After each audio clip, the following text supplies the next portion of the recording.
Jadi mujahadah itu prosesnya adalah kepada hawa nafsu kita. Kenapa? Tadi hawa nafsu kita punya keinginan-keinginan yang berlebih-lebihan, tidak mau diatur, tidak mau dibatasi. Sebab Allah Subhanahu wa taala di dalam Al-Qur'an surah Ali Imran ayat ke-14, A'udzubillahi minasyaitonirrajim. Zuyyina linnasi hubbus syahawati minan nisa wal banin wal qanatiril muqantarati minaz zahabi wal fiddah wal khailil musawwamah wal an'ami wal harth dzalika mata'ul hayati dunya wallahu indahu husnul ma'ab. Telah dihiasi asyahawat. Asyahawat artinya keinginan-keinginan. Apa saja yang termasuk syahwat dari hawa nafsu kita disebutkan. Min menunjukkan sebagai penjelasan, litabyin. Minan nisa, laki-laki suka dengan perempuan. Sebaliknya perempuan. Nah, kalau laki-laki suka sama laki-laki apa namanya? Nggak normal. Normalnya laki-laki mencintai perempuan. Perempuan menyukai laki-laki. Nah, itu harus diatur. Gak sembarangan diikuti. Harus diatur, harus dimujahadah.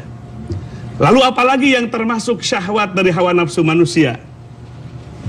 Cinta kepada anak laki-laki menjadi kebanggaan, ya, kemudian juga kepada harta kekayaan dari emas, dari perak.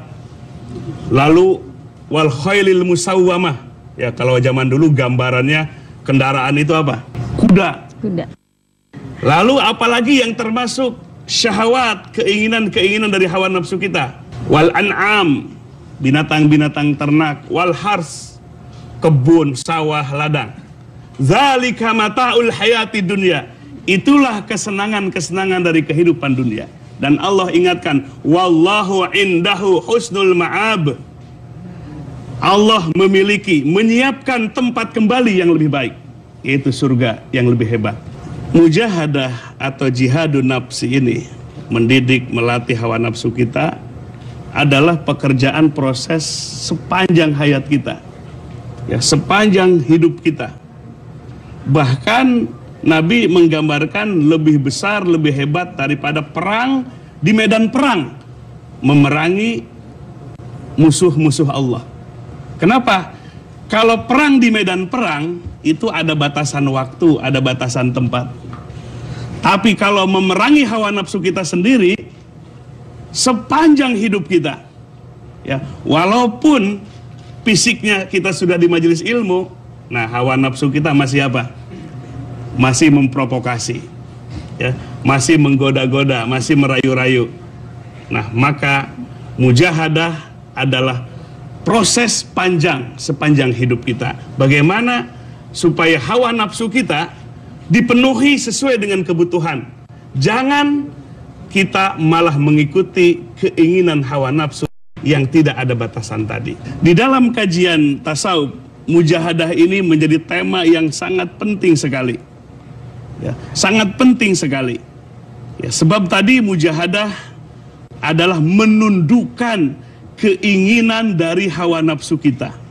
Di mana keinginan hawa nafsu kita, keinginannya sering tidak terbatas, kadang tidak realistis, nggak masuk akal, ya? Nggak masuk akal. Ya. Kemudian juga sering keinginan hawa nafsu kita nggak mau dibatas-batasi. Bayangkan kalau hawa nafsu tidak diproses dengan mujahadah, dibiarkan hawa nafsu kita merajalela, hati kita dan akal sehat kita justru malah diperbudak oleh hawa nafsu kita.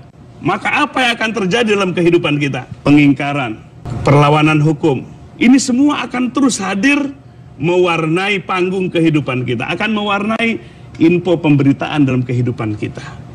Karena persoalannya adalah hawa nafsu ketika terus diikuti keinginannya, maka bentuk-bentuk kejahatan dalam kehidupan manusia akan terus semakin besar dalam kehidupan ini.